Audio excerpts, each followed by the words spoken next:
Hi, you guys. Are you ready to see our favorite new arrivals of the week? Well, we've got a fresh new episode of Watch in the Box. Come check them out. Our top new arrivals of the week. This is Watch in the Box at its finest. So before we get into it, I've got to do a little wrist check. So what are you guys wearing? Justin, please kick this off. I am wearing the Datejust 41. Wow. Yeah, modern Datejust. It's got the black dial with the Romans. It has like the outlined Romans. I think it's just a really clean watch. I don't see a ton of them. You're coordinating so well these days. Yeah. I honestly love it. I like it.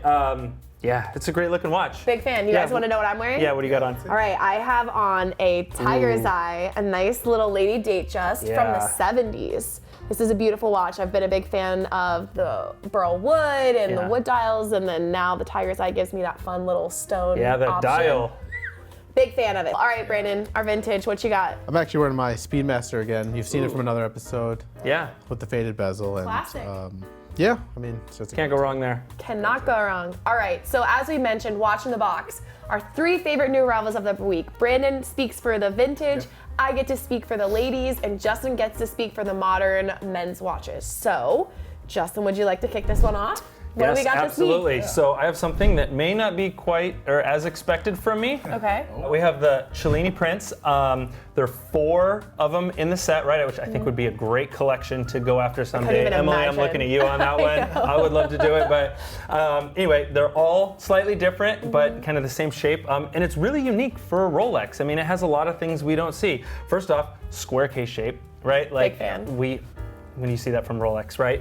Also, it has the sapphire display back, which is another thing that not quintessential Rolex. Never really see from Rolex, No. exactly. So this one's just very outside of the box for Rolex's norm, and I love that about it. I love a funky watch. I love something that's different. It's nicknamed the doctor's watch. It has the sub-dial for the seconds hand below. So, it was thought when doctors are wearing it, they need a nice looking dress watch, very professional, but also taking pulses and things. You have the seconds. Usable. Very easily readable. So. All right, Justin, great pick. Big fan of this one. Definitely would tell you if I didn't like it, but I love it. So nonetheless, great choice. You guys want to see what I have for the ladies? Yeah, let's see it. I have a gorgeous vintage Brandon Rolex cocktail today. Very cool. Not only is this watch 19 millimeters in size from kind of the actual case size with those gorgeous diamonds on the bezel, but you get this ornate bracelet that, I feel like some of my favorite watches that I've brought into Watch in the Box so far have a jewelry background to it. And this is one of them for sure.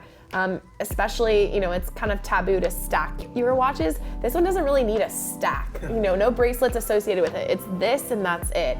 It's from the 1960s, just absolutely gorgeous. Truly, I've never seen one exactly like this before. Some cocktail watches can kind of all have similar look and feel. You can definitely tell that they're vintage, but this one is in a whole category of its own. Absolutely different. Brandon, what have you got Brandon, for the vintage side? We've got Rolex GMT-Master from 1984. So it's a transitional 16750. So it really has that real vintage vibe with the matte dial and the patented aluminum and everything. But it's got the modern touches like the quick set date and the upgraded movement. Such a nice feature. So it's a really good mix. I really love these 16750s. I think they're perfect for someone who wants vintage but doesn't really want to deal with that date setting. If you're like me, I always want my watch on the right date.